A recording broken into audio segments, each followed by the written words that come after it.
بسم الله الرحمن الرحيم. الحمد لله رب العالمين، وصلى الله وسلم على نبينا محمد وعلى آله وصحبه أجمعين، وبعد، فقد وصلنا إلى باب خروج النار، أليس كذلك؟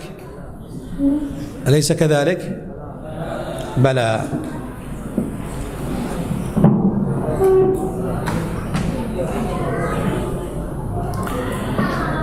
قال عليه الصلاة والسلام: لا تقوم الساعة حتى تخرج نار من أرض الحجاز تضيء أعناق الإبل ببصرى. أخذنا هذا صفحة 9 أسفل، صفحة 9 أسفل، صفحة 9، صفحة 9 أسفل. أين بصرى؟ في الشام، من جهة السعودية، يعني أقرب، يعني جنوب الشام، جنوب الآن سوريا، تسمى درعا، حوران، درعا، إذا سمعتم بها، درعا أو حوران، هذه بصرى. وهذه النار خرجت أو بعد لم تخرج؟ انتهت. عام كم؟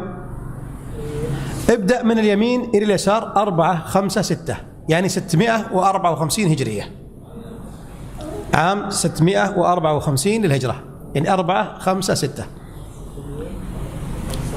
654. الذي يليه قالوا عليه الصلاة والسلام: يوشك الفرات. أخذنا هذا أيضا، أليس كذلك؟ انتهينا منه. الذي بعده وقفا عند هذه، أحسنتم. طيب، لا تقوم الساعة حتى تقتتل فئتان عظيمتان يكون بينهما مقتلة عظيمة دعواهما واحدة. هو علي ومعاوية. الرسول لم يسمهم، بل قال سيقوم مقتلة عظيمة بين علي ومعاوية، وقامت هذه. وحتى يبعث دجالون كذابون قريب من 30 كلهم يزعم أنه رسول الله. ورد أنه سيكون 27 رجلا و4 نساء يدعون النبوة إلى أن تقوم الساعة. فمثلا الأسود العنسي في صنعاء باليمن ادعى النبوة، الأسود العنسي ادعى النبوة. وكذلك مسيلمة الكذاب في اليمامة ادعى النبوة، مسيلمة الكذاب ادعى النبوة. وكذلك امرأة تسمى سجاح، امرأة تسمى سجاح ادعت بأنها نبي من عند الله، وتزوجت بمسيلمة، أصبح نبي يتزوج نبية، كلاهما كذاب. ثم رجعت إلى الإسلام فأسلمت، أسلمت. أما مسيلمة فقد قاتله الصحابة وقتلوه. وخرج طليحة بن خويلد الأسدي، طليحة بن خويلد الأسدي خرج ادعى النبوة ثم أسلم بعد ذلك، عرف أنه كذاب وما اجتمع الناس حوله، فذهبت الشياطين عنه فرجع وأسلم، فأسلم ورجع. وهناك آخرون يدعون النبوة، وآخرهم هو الدجال يدعي النبوة، أول ما يخرج يقول بأنه نبي. وحتى يقبض العلم، يقبض العلم بقبض علمائه، يموتون العلماء. وتكثر الزلازل، تكثر يا أخوان، في زلازل الآن موجودة، لكن معناها، قال ابن حجر، معناها الشمول والدوام، شاملة لكل الأرض، يعني في كل مناطق الأرض، ودائمة على مستمرة، يعني ففيها الوصفان، الشمول والدوام، شاملة دائمة.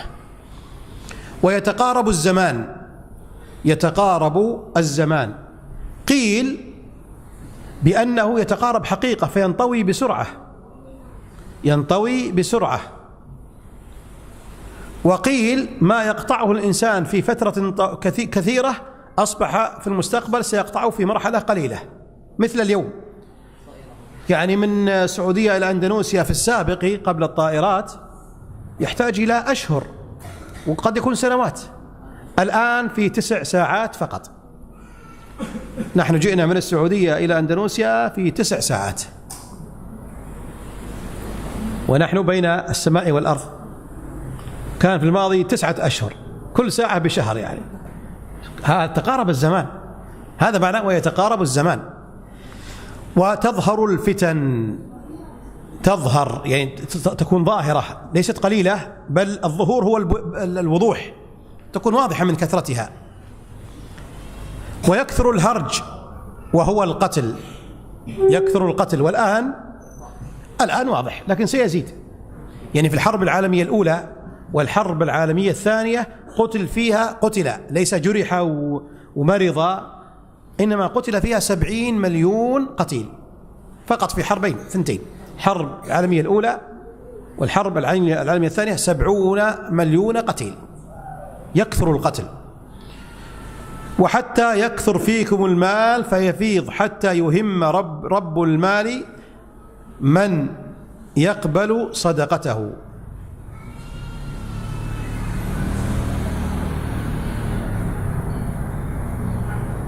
واضح.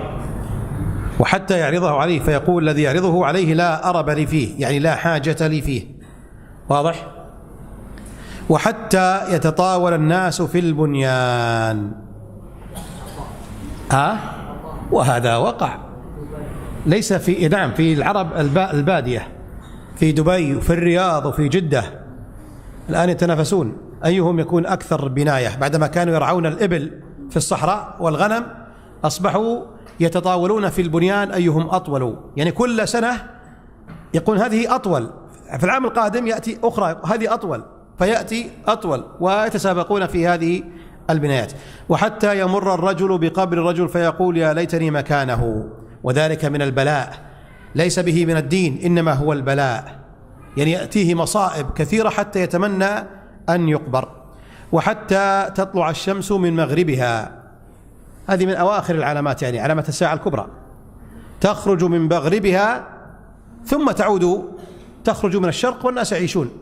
يعني ليس دائما تخرج من الغرب دائما، إنما تخرج، فإذا تبين الناس بخروجها واستغربوا بدأت تخرج من حيث كانت تخرج من جهة الشرق. فإذا طلعت ورآها الناس يعني آمنوا أجمعون، لأن هذا حدث عظيم، لأن هذا الأمر حدث عظيم جدا، حتى أن الكافر يؤمن بذلك ولكن لا يقبل إيمانه. فذلك حين لا ينفع نفسا إيمانها لم تكن آمنت من قبل أو كسبت في إيمانها خيرا. ولا تقومن الساعة وقد نشر الرجلان ثوبهما بينهما فلا يتبايعانه ولا يطويانه. أنت تذهب إلى السوق لتشتري، تقول أريد هذا القماش، فيأتي به ثم يفتحه من أجل أن يبيع، كم تريد من متر، بكم المتر، وهكذا، وهم يتكلمون. تقوم الساعة فيموتان وهما في الدكان، يعني من سرعة الساعة. ولا تقومن الساعة وقد انصرف الرجل بلبن لقحته فلا يطعمه. واضح. قد حلب الناقة يريد أن يشرب، فلما انتهى من حلبها ذهب إلى بيته فمات قبل أن يشرب، يعني الساعة باغتته فمات بغته. ولا تقومن الساعة وهو يليط حوضه، يليط أي يصلحه بالطين، يصلح الحوض الذي يشرب به الإبل. هناك يصنعون الأحواض من الطين، فذاك رجل عنده إبل وأراد أن يجعل حوضا آخر جديد، فبدأ يبني به، وهو يبني بالطين ويصلح، يموت فجأة. كل هؤلاء متقاربين، هذا يبيع في دكانه وذاك يحلب الناقة والآخر يصلح الحوض، فمباشرة جميعا في نفس الوقت يموتون.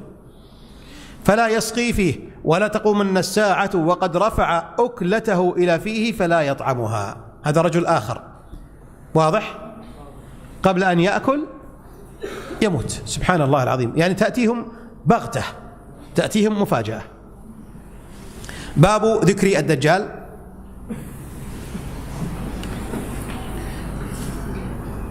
عن المغيرة بن شعبة قال: ما سأل أحد النبي صلى الله عليه وسلم عن الدجال أكثر ما سألته، وإنه قال لي: ما يضرك منه؟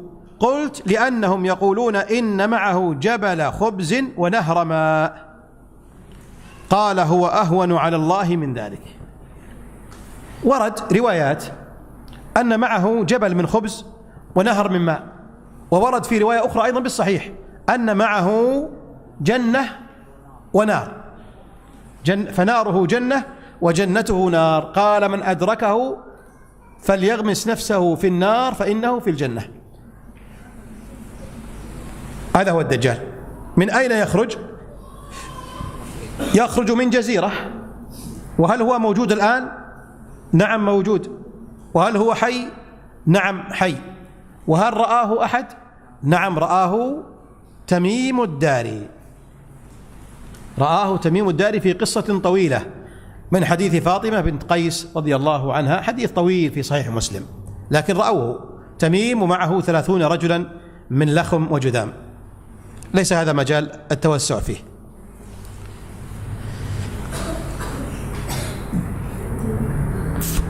قال المغيرة بن شعبة: وإنه قال لي: ما يضرك منه؟ قلت: لأنهم يقولون إن معه جبل خبز ونهر ماء. قال: هو أهون على الله من ذلك. إن أهون على الله أن يضل عباده المؤمنين. يعني يا مغيرة، هذا الدجال لا يستطيع أن يضل المؤمن، وإنما يضل الفاسق الجاهل الكافر، يضلهم.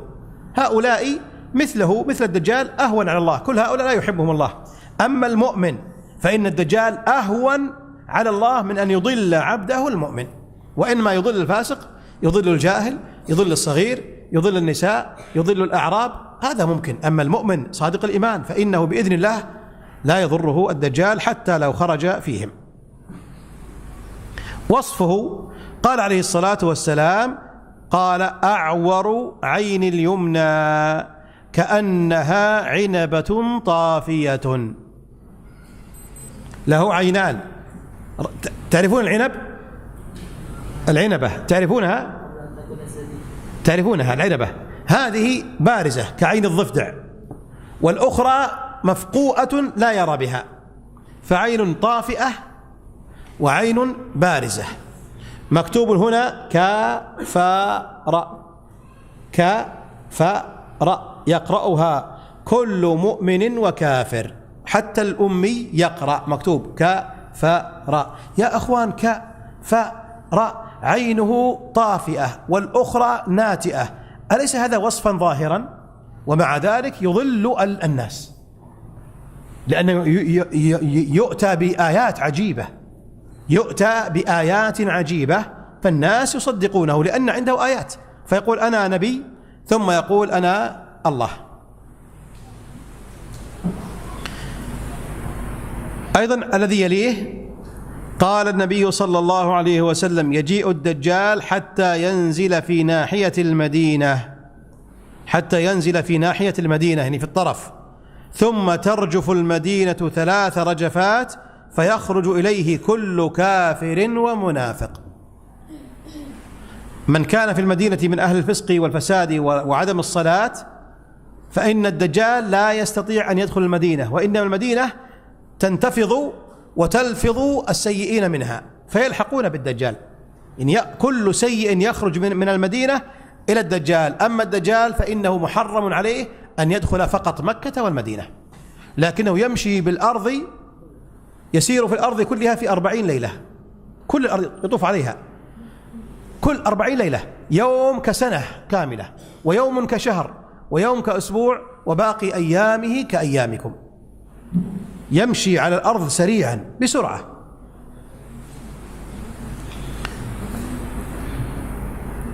وفي الذي يليه قال: لا يدخل المدينة رعب المسيح الدجال، ولها يومئذ 7 أبواب على كل باب ملكان. واضح؟ فيه سور على المدينة، الآن ليس فيه، لكن في المستقبل سيبنى سور وله 7 أبواب يدخل الناس ويخرجون منها. إذا جاء الدجال يأتي ملكان عند كل باب يمنعان الدجال من الدخول في مدينة النبي صلى الله عليه وسلم. كيف؟ رعب يعني خوف المسيح، يعني الناس في المدينة لا يخافون منه. الذي يليه عن أبي بكرة عن النبي صلى الله عليه وسلم قال: لا يدخل المدينة رعب المسيح، لها يومئذ 7 أبواب على كل باب ملكان. الذي يليه عن عبد الله بن عمر رضي الله عنهما قال: قام رسول الله صلى الله عليه وسلم في الناس فأثنى على الله بما هو أهله، ثم ذكر الدجال فقال: إني لأنذركموه، وما من نبي إلا وقد أنذره قومه، ولكني سأقول لكم فيه قولا لم يقله نبي لقومه: إنه أعور وإن الله ليس بأعور. واضح ولا أشرح؟ واضح لكم جميعا أو أشرح؟ الحمد لله. الذي يليه قال النبي عليه الصلاة والسلام: بين أنا نائم أطوف بالكعبة، يعني رؤيا منام، يطوف بالكعبة، يرى رؤيا النبي عليه الصلاة والسلام أنه يطوف بالكعبة. قال: فإذا رجل آدم سبط الشعر، آدم يعني بياض إلى قليل من السمرة، سبط الشعر مثل أهل أندونيسيا والفلبين واليابان، ليس مثلنا، يعني شعورهم ناعمة جميلة. يعني أنتم ما شاء الله شعوركم فيها نعومة. شعر السودان وإفريقيا زبيب، أليس كذلك؟ وشعر العرب لا بين بين، ليس كالزبيب وليس كالسبط الناعم، بين. عيسى مثلكم أو أنتم مثله أنتم مثله، هو رسول عليه الصلاة والسلام، فأنتم ليس مثل عيسى، مثل شعر عيسى، حتى لا يقول أنا نبي أنا أخشى بعض الطلاب يفهم خطأ، يقول الشيخ يقول أنا نبي، شكرا يا شيخ، الآن سأذهب إلى البلاد وأدعي النبوة وأنت تقول 30 نبي كذاب، فيمكن أكون نبي بالكذب، لا بأس، إذا لم يحصل بالصدق يحصل بالكذب. طيب،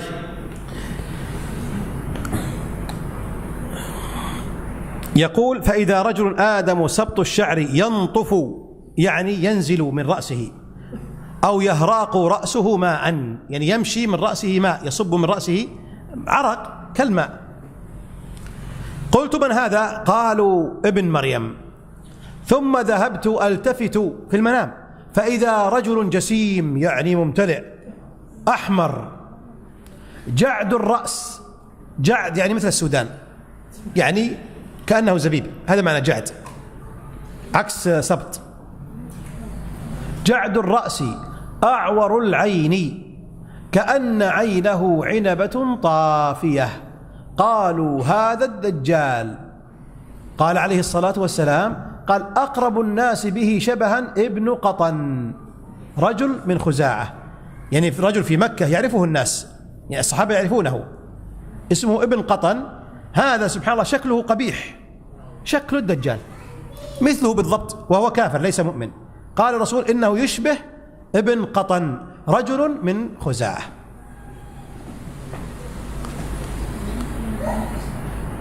عن عائشة قالت: سمعت رسول الله صلى الله عليه وسلم يستعيذ في صلاته من فتنة الدجال: اللهم أني أعوذ بك من عذاب جهنم ومن عذاب القبر ومن شر فتنة المحيا ومن شر فتنة المسيح الدجال.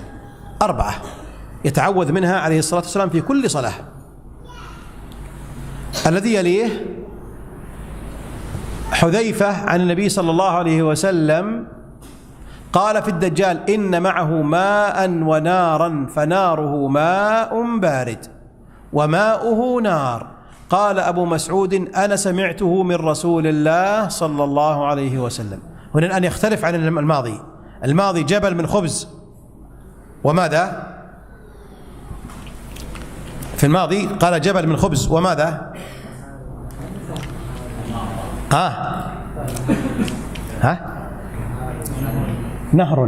نهر يعني نهار، والنهر يعني مثل موسى، نهر وجبل من خبز. وهنا قال ماذا؟ قال ماء بارد، قال إن معه ماء ونار.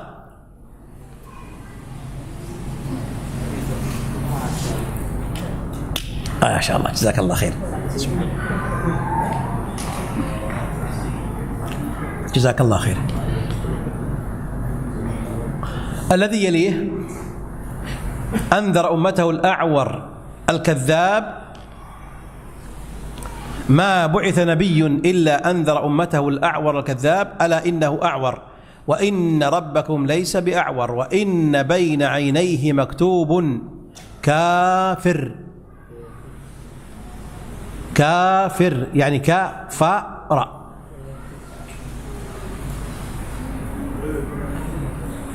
باب لا يدخل الدجال المدينة.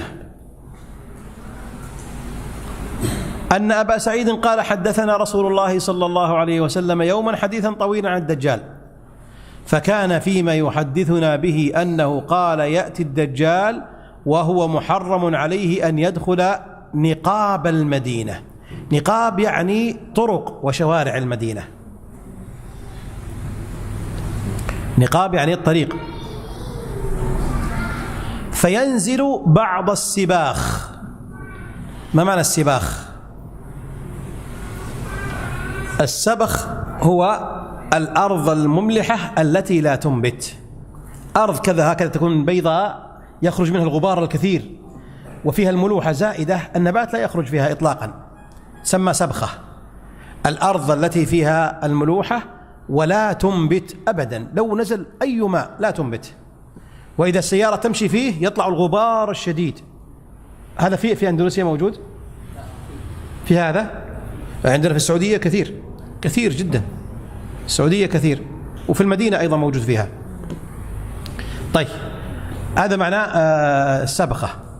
قال: أن يدخل نقاب المدينة فينزل بعض السباخ التي تلي المدينة فيخرج إليه يومئذ رجل وهو خير الناس أو من خيار الناس فيقول: أشهد أنك الدجال الذي حدثنا رسول الله صلى الله عليه وسلم حديثه. فيقول الدجال: أرأيتم إن قتلت هذا؟ الدجال يقول لمن اتبعه: أرأيتم يعني أخبروني، إن قتلت هذا ثم أحييته هل تشكون في الأمر؟ يعني في أني رب، أنا ربكم، وأعطيكم الدليل. لو قتلت هذا الآن، قتلته ثم أحييته، هل تشكون في كلامي؟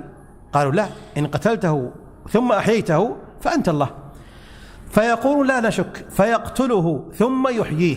في رواية يأخذ منشار فيقصه نصفين بالمنشار. تعرفون المنشار؟ اسمه منشار، ما اسمه قرقاجي. يقصه بالقرقاجي حتى يجعله جزلتين، فيمشي الدجال بينهما ثم يقول: قم، فيقول له: ألست بربك؟ قال: والله ما ازددت أنك الدجال إلا الآن زيادة، والله إنك أنت الدجال. شوف كيف قوة الإيمان. فيأتي ليقتله فيتحول هذا إلى نحاس، فيضرب ما يستطيع، فيأخذه ثم يلقيه في النار فيكون في الجنة.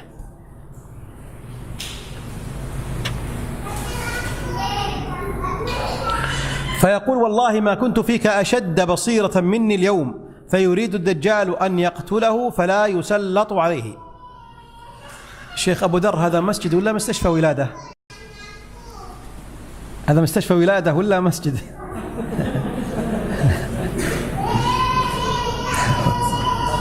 كل يوم يطلع صوت جديد يعني، سبحان الله.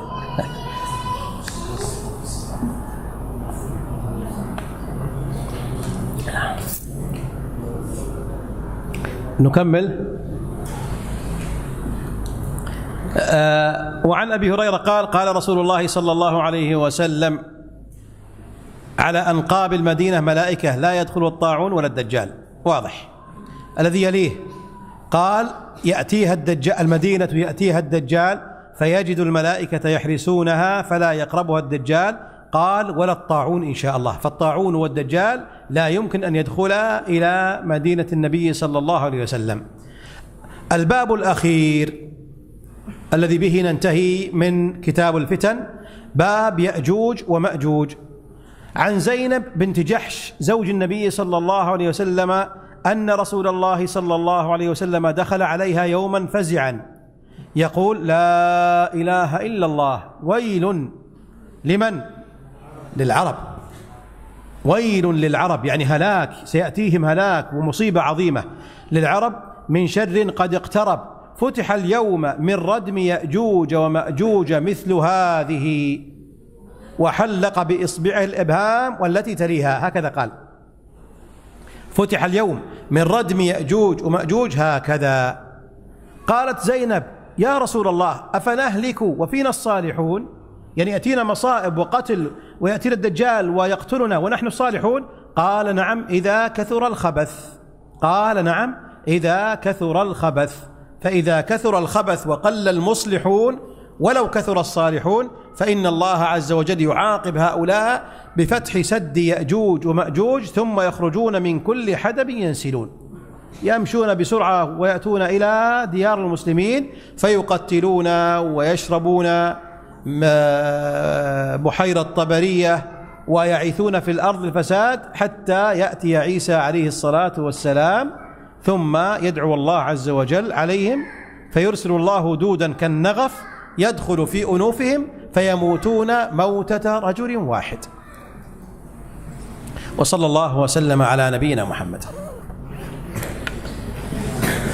بهذا نكون قد انتهينا، هو نفسه انتهينا من كتاب الفتن وإن شاء الله والقواعد. وغدا إن شاء الله في الصباح نكمل بإذن الله، نكمل 40 النووية، فنكون قد ختمنا هذه الدورة بخير ولله الحمد والمنة.